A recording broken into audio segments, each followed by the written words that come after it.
फातिमा उनकी माता श्रीमती उरूसा खान जी से गुजारिश कि वे अपना नियुक्ति पत्र माननीय महोदय जी से प्राप्त करें। श्रीमती उरूसा खान। मोहम्मद अबरार जी की पत्नी श्रीमती शाहिदा कौसर जी से गुजारिश कि वे अपना नियुक्ति पत्र प्राप्त करें।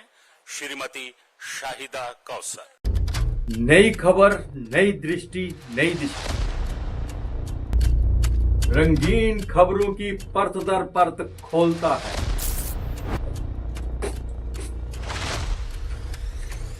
खुला बयान करता है पीछे की कहानी। जुड़े रहे एपीजी न्यूज के साथ।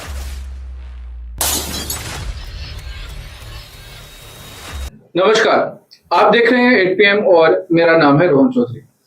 आज जम्मू कश्मीर में दो महान हस्तियों ने दस्तक दी है। एक है केंद्रीय मंत्री शिवराज सिंह चौहान जो कि कृषि मंत्री भी हैं, और दूसरी तरफ गृह मंत्री अमित शाह ने भी जम्मू कश्मीर में दस्तक दी है। अमित शाह ने पुंछ में जो प्रभावित लोग थे उनको नियुक्ति पत्र सौंपे हैं, और दूसरी ओर नजर दौड़ाई जाए तो शिवराज सिंह चौहान जो कृषि मंत्री हैं वो MOS डॉक्टर जितेंद्र सिंह के साथ जम्मू कश्मीर में आए हैं और कई ऐसे कृषि मेले हैं जिनका उद्घाटन कर रहे हैं।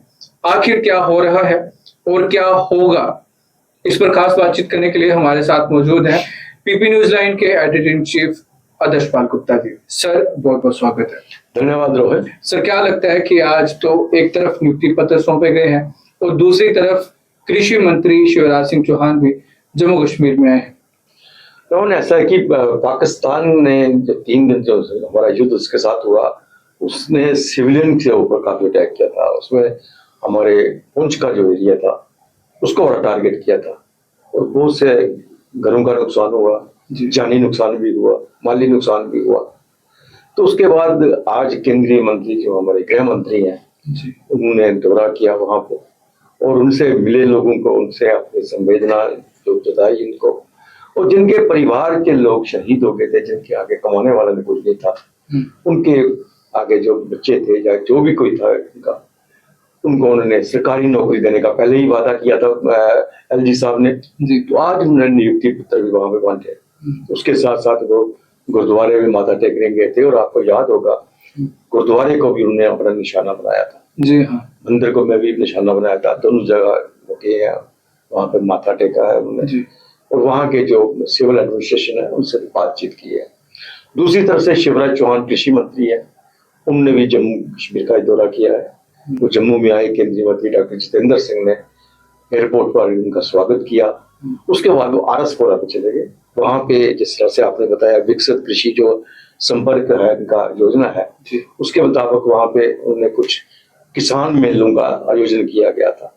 वहां पे किसानों के लिए जो चीजें थी, किस तरह से वो आगे काम इनकी आएंगी, उनको अवेयर करने के लिए सब जो लगाया होता उन सब पे विजिट की।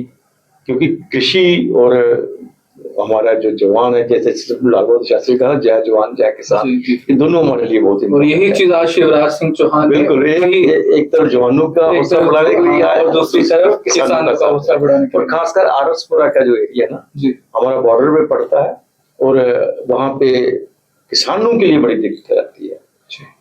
पता नहीं कब गोली चल जाए, कब उनका फसल जो है तबाह हो जाए। बार बार कहा जा रहा है कि ऑपरेशन सिंदूर अभी है, तो किसान का भी यही है कि वो जितनी जल्दी हो सकता है वो अपना काम खत्म कर ले, कहीं ऐसा ना हो ये फिर से ऑपरेशन शुरू हो जाए और धान जो है वो जितनी भी उनकी फसल है वो तबाह हो जाए। और इसका असर सिर्फ किसान को नहीं पड़ता है, पूरे देश को पड़ता है। आपको क्या लगता है सर कि जिस तरह से आज नियुक्ति पत्र सौंपे गए हैं पुंछ में, CM की प्रेजेंस होना जरूरी था? लग रहा है कहीं ना कहीं ये कभी महसूस हो रही है जी, लेकिन केंद्रीय मंत्री LG साहब के साथ या जो हमारे LOP हैं, LOP भी उनके साथ मतलब एक क्या लगता है कि यहाँ भी पार्टी वाली राजनीति है? बिल्कुल बिल्कुल पार्टी की राजनीति है। बहुत अच्छी बात आपने पूछी है, बिल्कुल सही बात है। होना चाहिए था CM को। और जो नियुक्ति पत्र दिए हैं मुझे लगता है जम्मू कश्मीर के में ही होंगे नौकरी। जम्मू कश्मीर में नौकरी होगी तो CM का होना जरूरी था। इसमें थोड़ी सी राजनीति भी कर रहे हैं, दिख रही है। लेकिन चलिए, लोगों का भला हो रहा है, लोगों का भला हो रहा है तरीके से, क्योंकि बहुत नुकसान वहां पे हुआ है और उसके बारे में आज जो हुआ है अच्छी बात है। सरकारी स्कीमों की तरफ नजर मारे, स्पेशली जो जम्मू कश्मीर की है, वादे तो बड़े किए गए थे लेकिन शुरुआत में वादे पूरे नहीं किए गए। और एक वादा जिसकी उम्मीद नहीं रखी थी लोगों ने कि फ्री ई बसेस महिलाओं के लिए रहने वाली हैं, सारे खुश हो गए थे। महिलाओं के लिए फ्री हो गई लेकिन पुरुषों के लिए किराया बढ़ गया, ये पहली बात आ गई। और दूसरी तरफ आजकल देखने को क्या मिल रहा है कि ना वो बस वाले रुकते हैं और बड़ी सारी चीजें हैं। क्या कहेंगे सर? देखिए, ई बसेस जब शुरू की थी तो बहुत लोग खुश थे कि एक तो किराया कम है और ऊपर से एयर कंडीशन बस है, गर्मी के दिनों में जाना है किसी ने ई बस में जाना है उनको अच्छा आराम मिलता है। सर्दियों के दिन में बहुत होती ठंड होती है तो उनको अंदर अच्छी हीटिंग में जाना है, ठीक मिलता है। और उसके बाद इस बजट में चीफ मिनिस्टर उमर अब्दुल्ला ने लेडीज की मतलब महिलाओं के लिए फ्री कर दिया। और ये और भी खुशी की बात होगी इनके लिए, महिलाओं के लिए, कि अब ई बसेस हमारे लिए फ्री है, उसका हमें फायदा उठाना चाहिए। लेकिन सबसे बड़ी बात यह है कि जो प्रशासन है उसकी कमियों को देखते हुए ई बसेस का जो फायदा है जो मिलना चाहिए जिस तरह से, वो नहीं मिलता। यहाँ पे रोहन 100 के करीब ई बसेस चलाई गई और जिस तरह से आपने कहा कि ये महिलाओं के लिए फ्री है, महिलाओं के लिए फ्री है लेकिन ये महिलाओं को बिठाते ही नहीं। जिस तरह से आपने देखा, हमारे रिपोर्टर रुपेश कुमार ने भी एक स्टोरी की थी, यहाँ पे एक अकेली महिला खड़ी होती है, वहां से उसको उठाते नहीं, हाथ दे रही थी,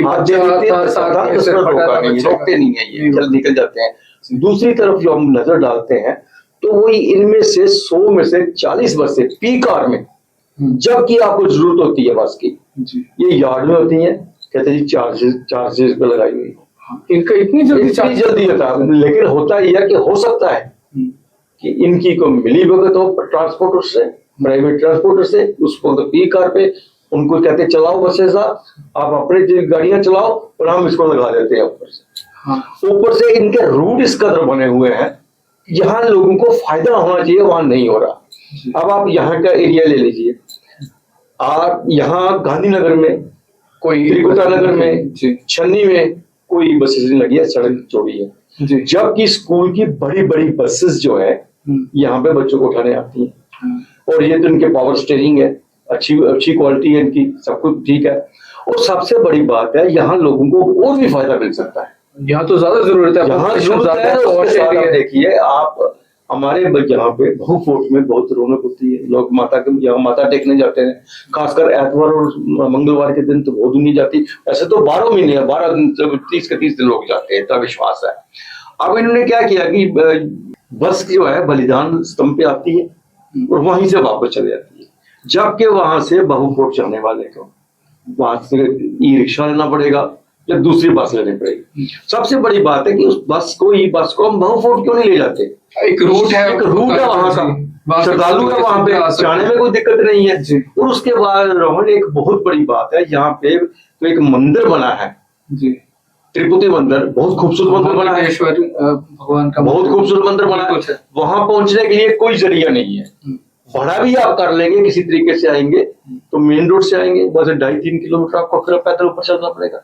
अब ये ई बसेस जो है वहीं से चल के अगर वही बहु फोर्ट आती है, बहु फोर्ट में निकलती है, तिरुपति मंदिर चली जाती है, वापसी भी इसी रूट से आती है, तो क्या दिक्कत है इनको? हाँ बिल्कुल सर, पिलग्रिम के लिए एक प्रॉपर जो टूरिस्ट बस है ये होनी चाहिए कि जितने भी श्रद्धालु हैं वो उसमें जाएं और उनको पूरी तरह से सुविधा रहे। एक तरफ कह रहे हैं कि यहाँ पे टूरिज्म नहीं है जम्मू में आ रहा, अब आपने इतना खूबसूरत मंदिर बना दिया, बाबे वाली माता का इतना प्रचार है, इतनी श्रद्धा है लोगों को उनके ऊपर। आज भी लोगों ने ये क्या कहा कि मैं पाकिस्तान कुछ नहीं बिगाड़ सकता हमारा, जब तक माता का आशीर्वाद हमारे ऊपर है, जब तक माता का हाथ जम्मू में है कुछ नहीं बिगाड़ सकता। पर इतने लोग जब वहां जाते हैं उनके लिए वहां पहुंचने के लिए आपके ई बसेस की सुविधा ही नहीं है, वो है तो वहां रास्ते में रोक देती है। और बहुत बड़ी बात यह है राहुल कि बस स्टॉप क्यों नहीं बनाए हुए, जितने बने हैं बड़ा सवाल है, बिल्कुल बिल्कुल, उनसे काम क्यों नहीं लेते? इन्होंने बनाए हुए हैं जो बस स्टॉप, वहां बस क्यों नहीं रुकती, क्यों नहीं मेटाडोर्स, क्यों नहीं दूसरी बसेस जो है स्टॉप पे रुके? यहाँ दिल करता है ब्रेक मार देते हैं। आपको मैं भी बता दूं, दर्शकों जानते हैं अच्छी तरह से, पहले भी मैंने बताया था, सिर्फ एक 5 रुपए की कीमत है इनके लिए एक जान की, एक इंसान की, क्योंकि 5 रुपए की सवारी उठाने के लिए इनमें होड़ लगी होती है इस होड़ में कोई मरता है तो मर जाए, ये स्पेशली मेटाडोर्स में देखो, मेटाडोर्स में कंपटीशन लगाते हैं, कंपटीशन लगा होता है, सवारी गिरती है गिर जाए, मरता है मर जाए। कितने कितने एक्सीडेंट हुए हैं उनके कारण, सिर्फ एक 500 रुपए मैंने लेने, मैंने सवारी उठानी है। स्पेशली पलोड़ा वाली तरफ जाते हैं, वहां पे तो सर इतनी होड़ रहती है इनकी, मतलब जैसे लगता है कि कोई फिल्म में होता है ना, दो गाड़ियां रेस लगा रही होती हैं और छोटी गाड़ियों को निकलने के लिए जगह नहीं होती। आप गांधीनगर में भी देख लो, ये हम भी यही हाल है। आप विक्रम चौक में देख लो, पीछे गाड़ी खड़ी रहेगी, जब तक पीछे से आएगी वो सवारी हम उसमें आएंगी, उसकी सवारी ले लेगा, फिर वो आगे। आप अपने प्रेस क्लब के बाहर देखो ना, क्या हालात बना के रखा हुआ। जब आपने बस स्टॉप बनाए हुए हैं, क्यों नहीं इंस्ट्रक्शन देते हो? आपके पास कैमरे हैं, जो हेलमेट नहीं पहने हैं फटाक से आपको फोटो खींच के चलान भेज देते हैं टू व्हीलर्स का। क्या इनके लिए कैमरे नहीं आपके इस्तेमाल होते? क्यों नहीं यूज कर रहे बस स्टॉप? क्यों नहीं लोगों को बस स्टॉप पे उतारते? क्यों नहीं लोगों को बस स्टॉप से बैठाते? जहां दिल किया किसी ने हाथ दिया, रोक दिया, चले गए, और लोगों की आदत बिगड़ गई है। और ऊपर से ई बसेस जो है, बस वहां पे कितना आराम है लोगों के लिए कि ई बसेस के स्टेप नीचे चले जाते हैं। अगर आप व्हील चेयर पे भी हैं तो भी आप आराम से बैठ सकते हैं। दिल्ली में होता है, बाहर सब होता है, आराम से उनको उठाते हैं। है ही सिस्टम ही नहीं इनको सिखाया कि किस तरह से बैठाना है। सवारी की कीमत ही नहीं है, होड़ लगी होती है। इन्होंने अपने काम पूरा करना है। ई बसेस हमने चलाई है, बैठे सवारी बैठी है नहीं बैठी है, हमने इतने फेरे लगा दिए, बस काम हो गया हमारा। लेकिन कुछ में ये सुविधा तो दो लोगों को। बिल्कुल सर, कुछ में ये देखने को भी मिलता है कि कुछ खाली भी जाती हैं और कुछ में इतनी होड़ रहती है कि गलती से खोल ली जाए तो कोई गिर जाए तो उसी टाइम बिल्कुल भी मैंने कहा ना बैठाने का तरीका है ना उतारने का तरीका है।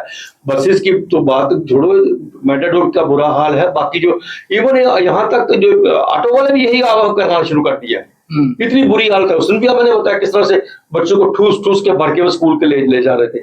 तो ये हालात बने हुए हैं, प्रशासन को इस तरफ ध्यान देना चाहिए। और भी कह रहे हैं 100 और ई बसेस चलानी है। अगर 100 और ई बसेस चलानी है, आपके पास प्रॉपर उनकी चार्जिंग का अरेंजमेंट होना चाहिए।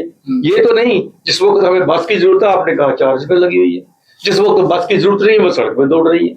सबको पता है सुबह के टाइम ऑफिस का टाइम है, उस वक्त बसेस की ज्यादा जरूरत है। दोपहर के बाद ऑफिस छुट्टी होती है, उसके बाद बसेस ज्यादा चाहिए होती है, शाम को बसेस चाहिए होती है। उस वक्त आप चार्जिंग पे लगा दो और प्राइवेट ट्रांसपोर्ट को कहो चाहिए जी आप पैसे छीनिए।